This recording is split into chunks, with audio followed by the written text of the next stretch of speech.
going on, fishy friends? Rich here, Rich's Fishes, and I'm not in my fish room.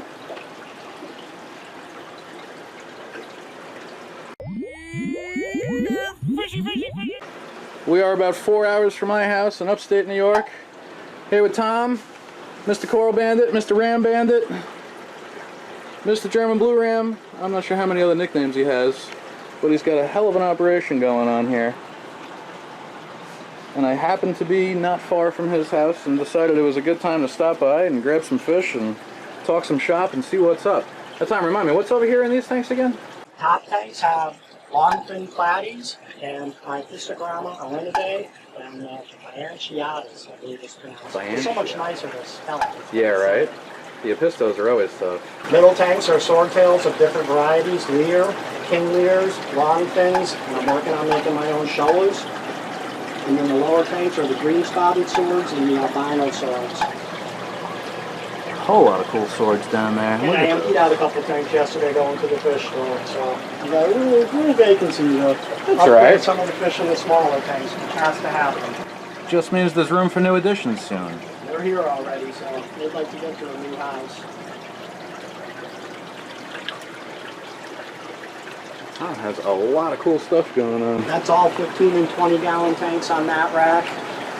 All from the $1 per gallon sale, but the 15s don't go on the $1 per gallon sale, but I negotiated for them. There you go. I couldn't do 20s because of the height. Just don't have the room in there. That's right. So. And over here, we got these really cool frag tanks full of rims. The 260s and the bottom's an 80.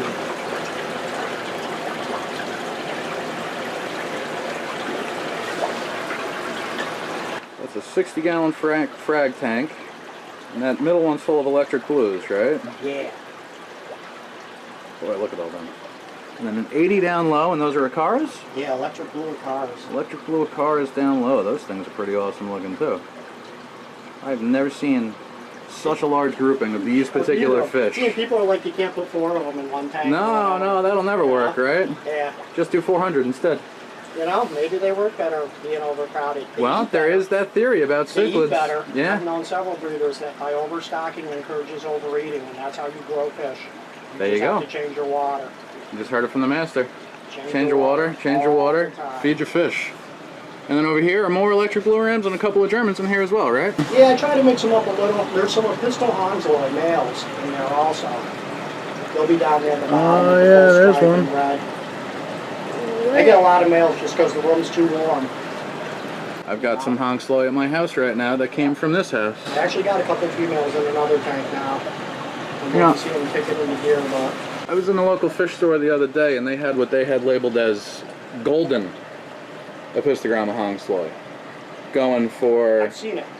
$30 a fish, I think. I've seen them. They're almost an albino version. Then this isn't what they had. They had regular Hansloy from what I can tell.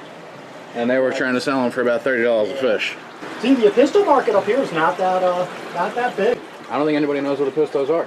They, you know, I've brought them to them. I just about have to give them to my guy there. So I'm selling them, and I don't have that many. The Arenidae is a very difficult apisto to find. Yeah, that one I don't know. That's, you know, a lot of people... Let's see, the Ipistogramma Arenidae. A breeder in Michigan. And they're pretty uncommon. They got the big sail dorsal fin, the males. Oh, yeah? Look different. They look like a guy from the 50s with their hair slicked back.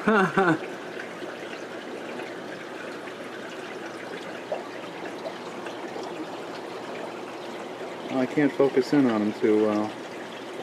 That does look kind of cool. And then the Bitantiata? Yeah, I think. I love spelling it. I know. I'm never quite sure. I should look up that hyphenetic spelling, but... I see him back there. He doesn't want to cooperate and show off. They hang pretty, you know, in all the stands it makes it easy to find the eggs that you can look from underneath. There we go. Because they put them in the caves and stuff. That's right. So that's one of my big tricks. I'll come in every morning with a flashlight, just shine underneath there and see if I got eggs or not. That's a very good idea. Yeah. That's yet another good reason to build racks like this where the bottoms are open but all 4 corners of the tank are supported. When you just look at the bottom of some of even these tanks, they don't look like they're that clean. No. You know? These tanks have been scrubbed clean within the last week or so. Wow. So you can't imagine what's building up in the substrate. It might just look to you not to be perfectly clean. Right. Compared to, you know, like you scrub glass clean. Yeah, the front of the glass. Yeah. That's about it. There, I'll do all 6, 8 sides. I don't do every side every time. I'm willing to let the sides in the back fill right up. Okay. But the difference of how a tank will look, like the bottom tank just doesn't look as clear. Right. It is. It's clear water from Right. yesterday, but it's because of the algae and the diatoms that just make the water look thicker. Yeah, and when you got this many fish, You know? that stuff builds Yeah, up you don't quick. want to take chances. You just change a lot of water.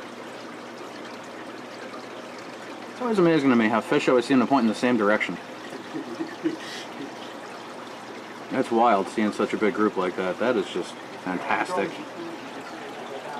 Let's go around the corner and see what else Tom has. These are the picky All right. fish, they say. Let's feed them a little bit.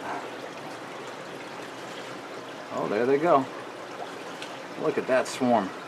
Yeah, they say these are picky fish. They don't eat everything. And I'm just throwing Ken's number 3 grow meal to them. All right, They Ken's love number it. 3, guys. They love it. That's Ken's Fish. I've talked about buying fish food from there myself. Yeah, big time supporter of Tom's Ken's a big fish fan food. of Ken's Fish. Yeah. Tom was telling me before what a difference he saw when he switched from some old Tetra food to some of Ken's Fish stuff, and Yeah. he's been a diehard believer ever since. Proof's in the water.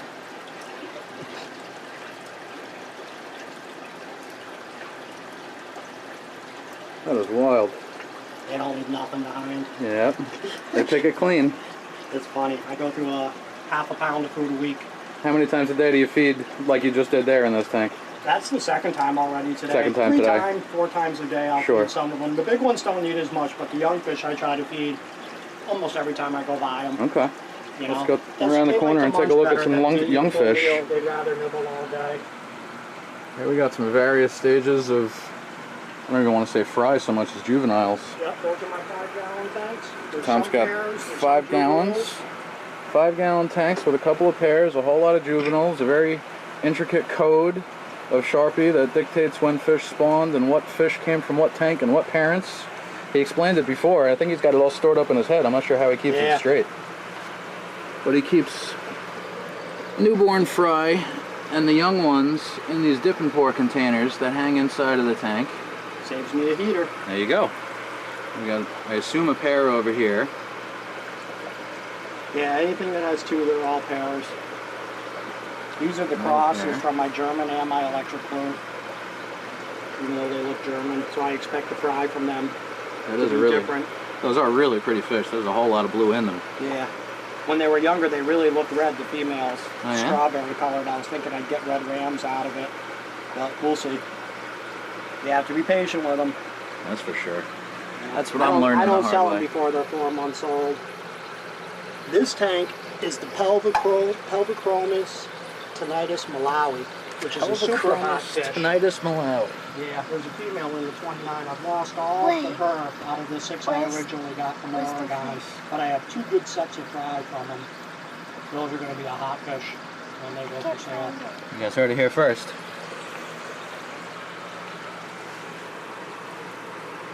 Now, Tom, how do people get a hold of you if they want to buy some fish? I sell fish on Aquabid under the name Coral Bandit, and I'm also on Aquarium Advice in the planted tank form. The planted tank forms, that's right. Always Coral Bandit, wherever I go. I'll put some links down below for all that, guys. Make sure you reach out to Tom for any of this stuff, because this stuff is... I sell my fish with shipping included, unlike anyone else. You hear that? Free shipping on all fish from Tom. We were talking about that before. He's got a great guarantee on this, and I've seen his fish online for a while and been amazed, but to see this operation in person, and Tom does have a whole bunch of them, that's for sure. Yeah, I'll make sure you get good fish. Yeah, I can guarantee that. There's That's not a part bad of the fish deal. in this I whole just room, do this guys. because I enjoy it, and I just sell them because so many people have so many problems and poor stock that I just want to make it easier for them. I want to give them advice, and I want to give them good quality stock. That's a good deal. That's my motto for this year, guys, is to make things easier, and I think Tom just hit it on the head. Tom's water change system, let's go back over here for a second. I've been talking forever how I need to make my life easier. I need to take notes from guys like Tom. I could drill, but deep blues are usually tempered, so... Alright, so Tom's got an airline here. Siphon set up, and this just He starts puts my his finger siphon. on the bottom of there. He starts sucking. And what that does is, he opens that valve, and then he can start the siphon going in that clear tube. Water in, water out. And there we go. Water dumps right down into there with a sump pump built into the tub. And that sump pump pours water outside where I think it's about -2 degrees Fahrenheit today. I fill with a pre-mix hose where it's already brought to the proper temperature. All my tanks are marked, quarters, half, and I drain them all basically 75% every time I change water. And that's how you make it easy. No fear. You don't have to sit there like I do and run hoses to a sink and start siphons and make sure you don't overflow things. And that's a done deal. Once I start doing that, I turn on the pump and then I just watch it go away. It makes it easy. I can drain them while I'm doing another smaller tank that I haven't hooked up, or I'll wheel the garbage can over. When you do tanks low, you're going to put in more time, so right. It's more effort. They just drain slower. That's true. You know? Yeah, I found out how dangerous low tanks are. Not how dangerous, but how much more difficult they are to siphon. When people say it's hard to work the high tanks, if you got to get on the ladder, you don't want to do it. They're easier to work than the bottom tanks. That's true. Gravity does a lot of work for you. They're quicker, so it works out better. Yeah. I'd rather put my bucket on the ladder and do the top ones than just line up buckets on the bottom. Right. And do the bottom ones. Let me see now. We skipped these two tanks next to the rack. What's over here? Those are swordtails. That one's empty. That one's empty, and those are swordtails also. There was the platinum angels and the PELVICACHROMIS were breeding in this tank originally. I'm going to move the oldest fry, into this tank, and probably start sorting out swordtails because I've been doing creating with them. So I'm going to have some king Lyres, I'm going to have some Showas, and some real nice longfins. And I want to just sort them out and get the stock breeding stronger.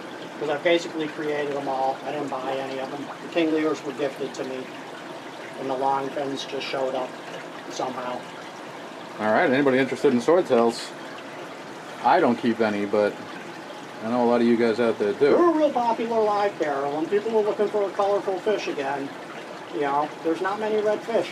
That's true. You know? There really aren't. Yeah.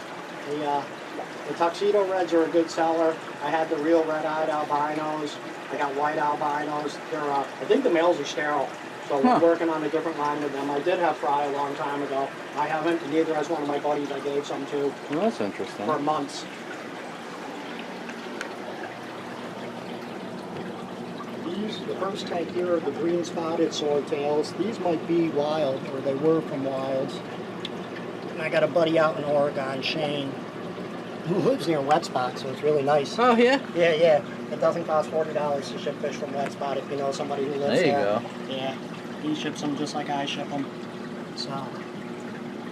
I can't find them in here. Let's see if they come out They're from back food. there.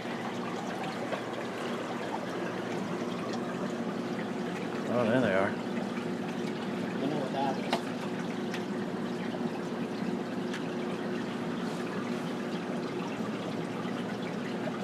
Very cool.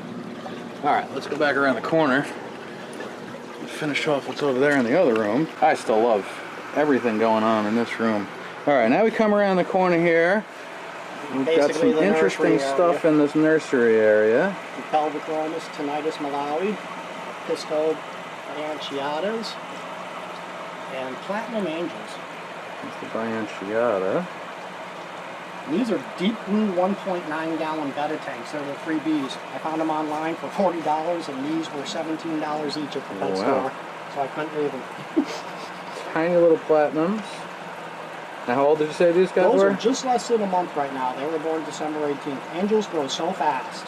Look at these guys. Less than a month old. Yeah, I ended up having hundreds of them at one point, and I just got rid of all of them until I had the one platinum pair I just got rid of yesterday. They're going to take up a lot of space. They eat a lot of food.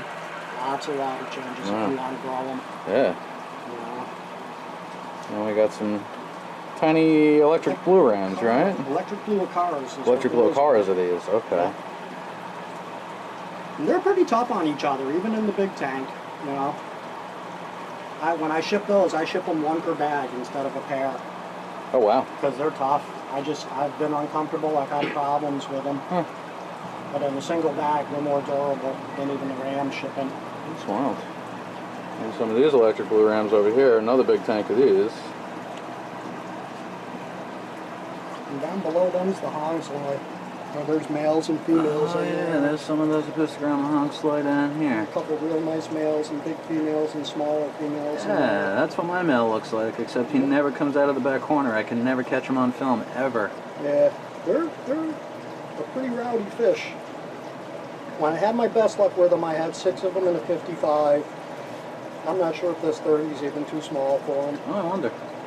I got a male and 2 females in a 10.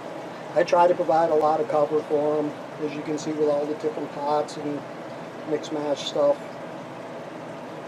Fish are always more comfortable when they can hide. That's true. Trying to do their thing breeding. That is definitely true. I like the broken pots, the caves and stuff. Even for the live bearers, I've read that the baby swordtails or the platies, they'll hide under the broken pieces. So that's what I use instead. That's true. I mean, they'll hide anywhere. They'll hide in guppy grass. They'll hide Java moss will clog up eventually with food or with fish. That's true. Sometimes if you get too thick, I've had trouble with it. Lost whole tanks. Wow. You know, whereas just providing a little hardcore cover for them doesn't deteriorate water quality. I don't separate any of the live bearers ever, so they have to survive with their parents. Giving them a place to hide helps that out. Always hatching at least 3 sets of brine shrimp. For 3 feedings, 2 to 3 feedings a day. I get my brine shrimp from Brine Shrimp Direct. They hatch in 24 hours or less. I believe that's where I got my Guaranteed. eggs from last Yeah, time. it's $50 for a pound. It lasts me almost a year with this wow. huge setup. Almost a year. So That's a long I time. know people And who this is said a they lot went of through, fish I know that he's people who going said they through. went to a pound in a month, and Oh I my just can't goodness. even imagine Oh my what they were goodness. really doing. Yeah. Because I think I'm overboard in most cases. Yeah, not if that's lasting you a year. And behind the brine shrimp is my filter for my 180-gallon tank that's upstairs Yeah, in the this is living room. his filter down here in the basement. You can see the water rushing down in the sump here. He's got the sump split left and right, basically. I can't see the other side Yeah, well. because there's two overflows in the 180, so each one of those towers with 3 drawers handles the overflow. Everything comes from upstairs, comes down here into there. And then pumps back up through that white PVC, 1.5 inch. That is a Jebula, 1,500 liter per hour DC pump. All right, we're upstairs in Tom's living room, looking at his 180. The size of the fish in this tank. These are electric blue acaras. Here's my hand for reference. Those And here's a things. box. Here's a big box right in the way. There's some clown loaches back there that are I've never seen. Back up. Don't trip on the carpet, Kay. My daughter's here with me carrying a box of fish that Tom just boxed up for me. That I am are in alive. awe at these clown loaches and these acaras here. Holy cow. I don't know if the scale translates, but when people talk about how clown loaches are too big for a 10-gallon tank and how acaras might not be good tank mates for certain things like rams and guppies, you might want to listen to them because they know what they're saying. Clown loaches are like 15 years old. 15-year-old clown loaches. I mean, they're bigger than people's dogs. These roseline barbs? Some of them are over 5, some of them are fairly new to me this year. I try to keep a school over 8. I think there's 12 in there now. They're huge. My They're great goodness. fish. They're beautiful. Yeah. Oh yeah, there's some of the smaller roselines. Yeah. I think those are all Asian bred now. The fish farms have figured out how to use hormones and get these fish to reproduce, so they're not on the endangered species list as much anymore. Interesting. Those This is- aren't bigger than people's dogs. They're not really bigger than people's dogs. I suppose you're right, Kay. I jokingly said that the acaras and the clown All the wood loaches is are as big as Java wood dolls. that they sell for birds. Java wood for birds. Huh. It's actually recycled coffee trees. Oh, cool. Yeah, I like coffee, so I've heard the fish wouldn't mind. I've never had any trouble with it. Very cool. Don't lean on it, Kay. You're not gonna. Oh, yeah. Here you go, eggs, baby. Oh, Right look at on the that. silicone. This is the corner they always spawn in. I believe the alpha male has 2 or 3 females that he breeds with in this tank. That's And pretty that is awesome. where Acara all my eggs back acaras there. come from. I'll just take a flower pot tray and put it in that corner, and they will lay the eggs on it. for Wow. me. So all the acaras And I just downstairs come obviously from have this them- tank. I have They a like to plan breed if in I that keep- corner. And that's what works. That's awesome. I have a plan that if I keep letting them breed and let the eggs go in this tank, then my clown roaches are going to get interested in breeding soon. You think? You Only think just one the other extra person- hormones? Only one other person has done it, but I've seen some strange behavior, so. Interesting. With 15 years into them, I'm willing to wait. One of Wow. my buddies showed me an article that said they can live up to 50 years. Yeah. 50-year-old loaches. I'll have to will them to somebody. Yeah, it's like koi. Boy, that's pretty cool. Silent, and on the silent, you were standing right next to the Alita air pump. I don't hear it at all. Right now. I don't even hear. Where is it? I gotta look. It's down in there. Down in there. Underneath Yeah, there, you can let's see. see all the packs I hooked up to it on the copper manifold. I love those air pumps. I don't think I'll ever buy a different kind. I went from the 6.8 to 215 loads, and I just was with all these fish and the upgrades I've done lately, decided I should get the 40. And it runs everything you see here. And you keep it way down low. Every fish tank's running off of that one single air pump. And if we look up, so all that red PEX. PEX to every station I go to, and I drop solid half-inch lines right down to where I reduce them to the manifolds. So I'm cranking as much air as I want everywhere. Again, gang valves from Ken's. There you go. Right there. Set them up right in line. Yeah. Over every tank. I can run as many as I want. Tom's also got a crazy filtration system. One's He's got an RO RODI, system. and one's just tap water. This is just tap water with a mixing station for hot and cold. I split it for each room, so I can fill my buckets. When it's working right, that digital thermometer will tell me what the temperature of my water is, so that I know when it's right. When it's right. It's not always right, though. I double check it with another one. Let's see, I can adjust it just a little bit. There you go. You can see Adding it's cold, and it'll adding a little reduce bit of the cold. temperature. I can tell when I'm running out of water, because even though I got a 50-gallon hot water heater, I'll do 2 60s and an 80 in a row. And the acaras do not get 80-degree water. There you go. They get there in the mid-70s like they like it. I like to shoot about 28, 27 degrees usually, unless it's the swordtails. And that puts me at about 80.